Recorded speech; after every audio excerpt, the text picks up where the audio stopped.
மொத்தம் 17 புதிய பள்ளிகள் 7 மாநிலங்களில் இவ்வாண்டு செயல்பட தொடங்கும் என்று எதிர்பார்க்கப்படுவதாக கல்வி அமைச்சர் ஃபட்லினா சீடே கூறினார்.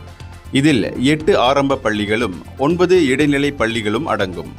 ஸ்லாங்கூர், மலாக்கா, ஜொஹூர், கிளாந்தான், தெலங்கானு, சபா, சரவாக் ஆகிய மாநிலங்களில் இந்த புதிய பள்ளிகள் நிர்மாணிக்கப்பட்டுள்ளன. நாட்டில் போதுமான கல்வி தொடர்பான வசதிகள் இருப்பதை உறுதி செய்யும் மடானி அரசாங்கத்தின் தொடர் கடப்பாட்டை இது காட்டுகிறது என்று நாடாளுமன்ற மக்களவையில் அவர் தெரிவித்தார். நடப்பிலுள்ள 2013-2025 வரையிலான மலேசிய கல்வி மேம்பாட்டு திட்டம் இவ்வாண்டில் காலாவதியாகிறது.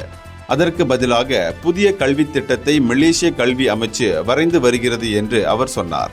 2026-2035 வரையிலான கல்வி மேம்பாட்டு திட்டம் நாட்டின் கல்வி முறையை வலுப்படுத்தி நடப்பு எதிர்கால தேவைகளுக்கு பொருத்தமானதாக வகுக்கப்படும் என்று அவர் மேலும் குறிப்பிட்டார். 1996ஆம் ஆண்டு கல்வி சட்டத்தின் அடிப்படையில் 2026-2035 ஆண்டு வரையிலான கல்வி பெருந்திட்டம் வகுக்கப்படுகிறது. இது தேசிய கல்விக் கொள்கை தத்துவத்தின் விருப்பங்களை நிறைவேற்றுவதாக இருக்கும் என்று ஃபட்லினா தெரிவித்தார். இந்தியர்களின் இதய குரல் மக்களோசை.